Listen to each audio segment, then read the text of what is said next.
तब्येत बरी नाही, चालायला फिरायला त्रास होतो, आश्वासन नाही दिले, दगाफटका होऊ देऊ नका, गरिबांचे मूल मोठे झाले पाहिजे, SIT ही रद्द करणार आहे पण तारीख संपली आहे, पुढे करणार आहे, शब्द तसे होतं, मला राजकारणात जायचे नाही, समाजाला आरक्षण मिळवून देण्यासाठी लढा सुरू केला आहे, आम्ही ठाम आहे, आता धोका बसला तर हा समाजाला मोठा धोका असणार आहे, विधानसभा लढणार की नाही निर्णयावर अवलंबून आहे, SIT नेमली त्यावेळी जोरजोराने टेबल वाजवले, आम्हाला OBCतून आरक्षण पाहिजे, आता कोण राहिले, विदर्भ, कोकण, पश्चिम महाराष्ट्र सर्व OBCत गेले, जर OBCमधून आरक्षण मिळाले नाही तर कोणाला पाडायचे, कोणाला निवडून आणायचे हे ठरवू, समाजाचे हित डोळ्यासमोर ठेवून सरकारला वेळ देत आहे, सिनेमा बघण्यासाठी मला वेळ नाही, कुणीही द्यावे पण आम्हाला आरक्षण द्यावे, कोणाचेही सरकारने आरक्षण द्यावे, मी 10 महिन्यापासून बोलत आहे, जे बोललो ते खरं कोणी काही घेतले असेल तर सांगा.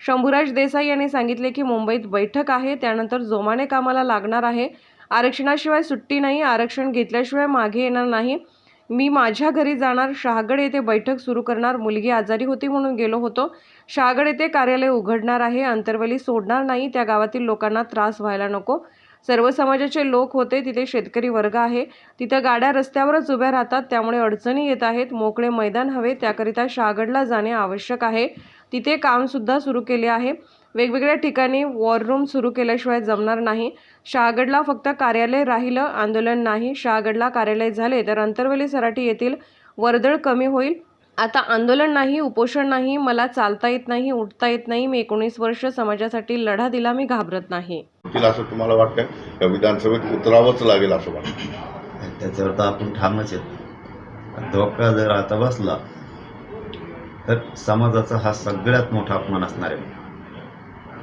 जर आता सगळेजण एकत्र उतरले की म्हणजे सत्ताधाऱ्याचा विरोधी सुद्धा द्यायचं म्हणून आता जर धोका दिला तर सगळ्यात मोठा समाजाचा धोका असणार आहे. मग मात्र त्यांचे खूप हाल होणार आहे. मग आता विधानसभेला काय करायचं, लढायचंय का पाडायचंय, काय करायचंय याच्यावर समाजाला विचारून आम्ही मोठी बैठक करू, त्याच्यावर मोठा निर्णय जाहीर करणार आहे, मोठा निर्णय जाहीर करणार आहे.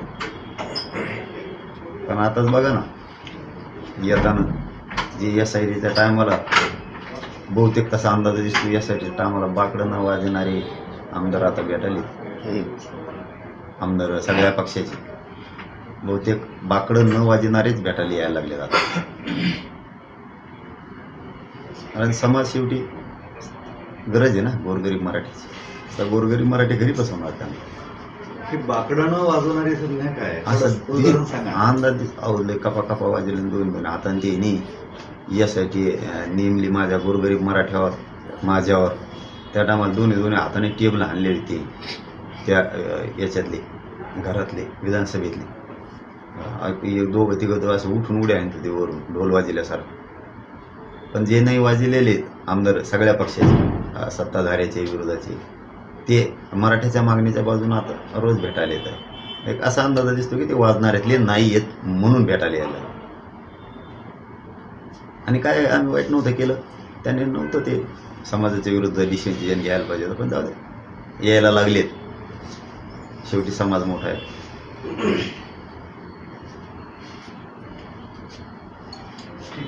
मध्ये मुद्दा आला होता पाटील की काही लोकांनी बैठक घेऊन शरद पवारांनी या सगळ्या जे आंदोलन आहे त्याचं नेतृत्व करावं अशा पद्धतीची मागणी केलेली होती. काय करावं?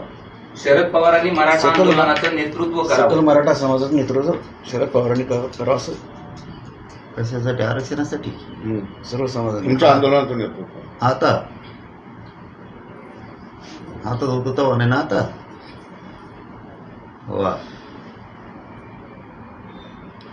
तुमचं नेमकं आंदोलन संपलं आहे, पण लक्ष्मण हाके तिथे वेशीवर बसलेले आंदोलन त्यांचं सुरू आहे आणि संविधान वाचवा आणि आरक्षण सुरक्षित करा असं त्यांचं म्हणणं आहे.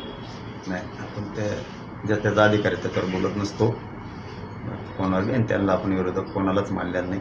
मानलेला आहे तेव्हा आहे, त्यांना कधीच मानलेलं नाही. त्यांच्या विरोधात आपण कधी आत्तापर्यंत बोललेला सुद्धा नाही शब्द एक सुद्धा. आपला ते एवढं एकच आहे, खरी मराठ्यांची काडी करून वाटोळ करणार. छगन भुजबळ असं म्हणाले की जरांगे पाटील राज्यातील 288 उमेदवार उभे करावेत तुम्ही, आम्ही त्यांचे स्वागत करतो आणि देशाला एक नवीन नेता मिळेल मला आणि पुढे तुम्हाला शुभेच्छा देतात त्यांनी. मला पुढे नेता व्हायची शुभेच्छा द्यायला ते बोललो की त्याला तर दमत निघाला त्याच्यावर नाही देत देत मी आता.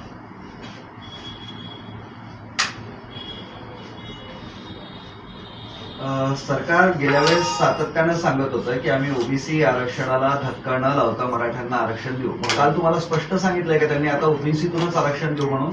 मग ओबीसीतून नाही मग आम्हाला काय अजून पाहिजे? ओबीसीतूनच पाहिजे. धक्काच लागत नाही भाऊ, धक्काच लागत नाही. राहिलं कोण दादा? नीट सांगत नाही तो की नीट सांगत नाही.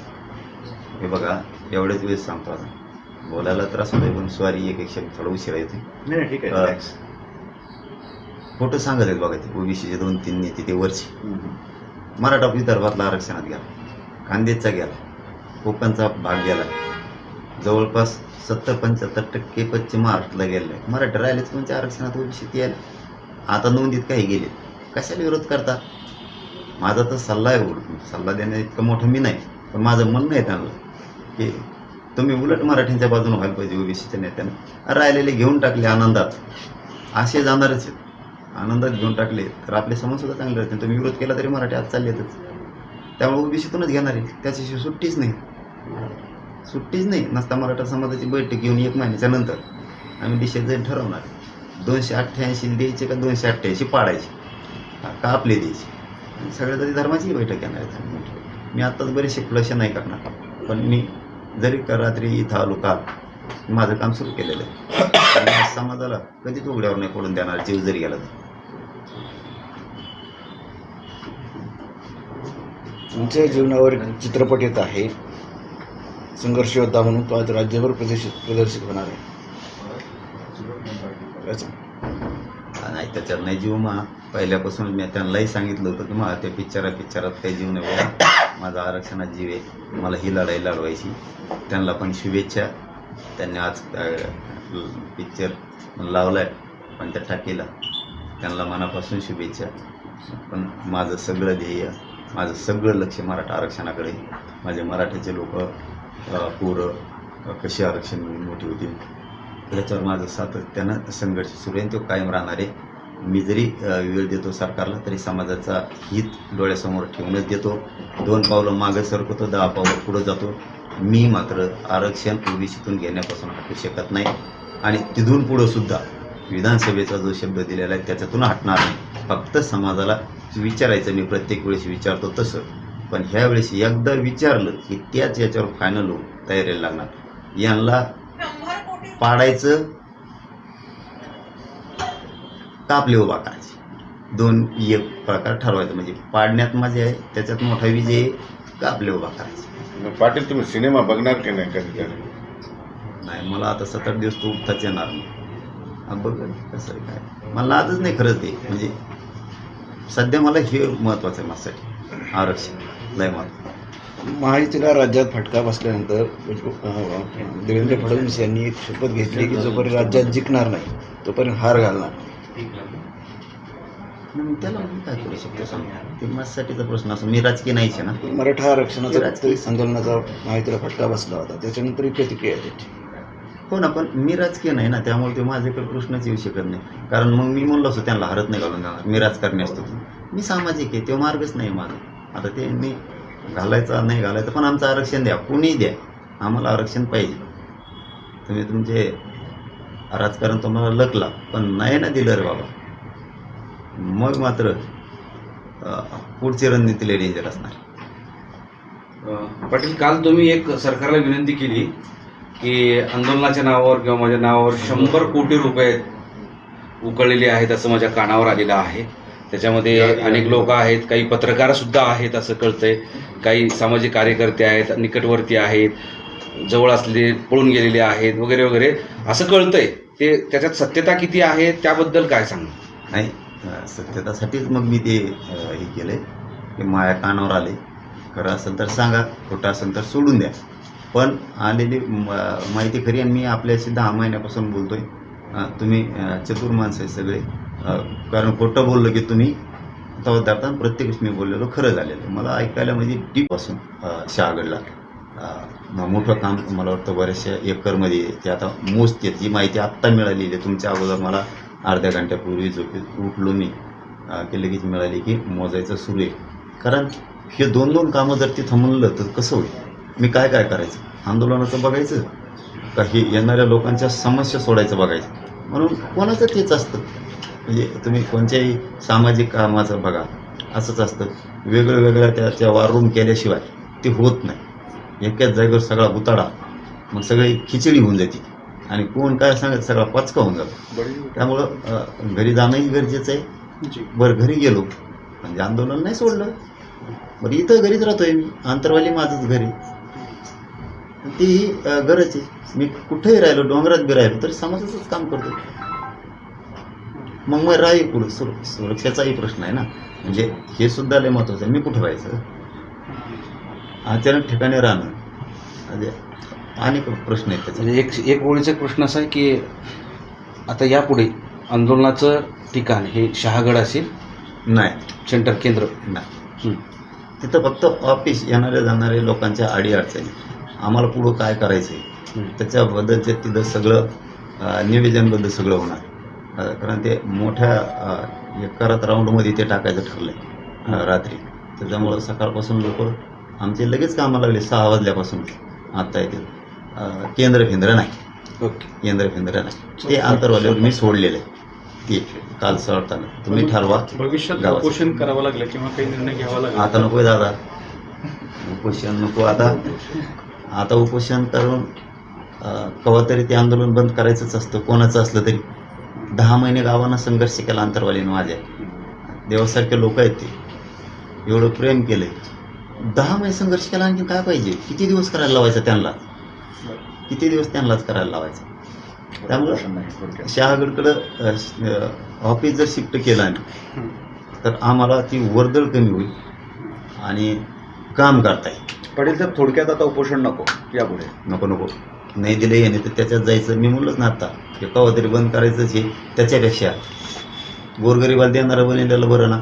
मुस्लिमाचा त्यांच्या आरक्षणाचा प्रश्न आहे, मराठ्यांचा आहे, दलितांचा आहे, धनगर बांधवांच्या आरक्षणाचा प्रश्न आहे, 12 बलुतेदारांचा आहे. मग ते प्रश्न सोडायला असतात. ते गेल्याशिवाय काय पर्याय? मग ते गोरगरीब तिकडे घातलेले बरे. आंदोलनच कोण करावं? 10 महिने केलं भाऊ, याच्यापेक्षा काय अपेक्षा शक्य झाला? 10 महिने याच्यापेक्षा समाज असो किंवा सरकार असो, याच्यापेक्षा काय अपेक्षा शक्य? 10 महिने देशातलं पहिलं आंदोलन असं 10 महिने चालू. उद्याच्या 29 तारखेला 10 महिने होते आंदोलन. बरोबर. याच्यापेक्षा गावानं किती भार सांभाळायचा? त्या गावाचे खरंच कधीच उपकार नाही विसरू शकत कोणीच. उपोषणापेक्षा तुम्ही नेहमी म्हणायचे उपोषण एवढा हत्यार धारदार कोणतंच नाही, आणि आता तुम्ही उपोषणच नको म्हणता. मला उठता येणार ना, मला उठता येणार, चालता येणार. मी आज मला तोंड धुवायला सुद्धा तिकडे जाता येणार. 2-4 दिवस पडून चाला ना, ठोको बा हात सुजलाय बाबा. हे बांधलं रात्री. आता त्यांनी हे सगळं काढलं हाताचं, ते सलाईनचे, आणि हे सुजल्यामुळे काढलं. इकडे शिर सापडा ना म्हणून थांबलं. उपोषण करीन ना. बा वेळ आली तर पुन्हा मी मरायला तयार. फक्त तसा नका मला काही हिलव शब्द. ते घरी कम गेले असं नाही. मी कुठं राहील ना तरी मी जवळपास 19 वर्ष झाले समाजासाठीच मरायला तयार. मी घरी असो, घराच्या बाहेर असो, किंवा मी कुठे असू दे, मी समाज सोडून काम करत नाही. घरी राहिलं तरी मला जातीसाठी लढायचे, आंतरवालीत राहिलं तरी जातीसाठी लढायचे, साष्ट पिंपळगावला राहिलो तरी मला जातीसाठी लढायचं, बांबिरी वडी काळात राहिली तरी मला जातीसाठी लढायचं. आणि मी जर ठरवलं मला एखाद्या डोंगरावरच आंदोलन करायचं तरी मला संघर्षच करायचं.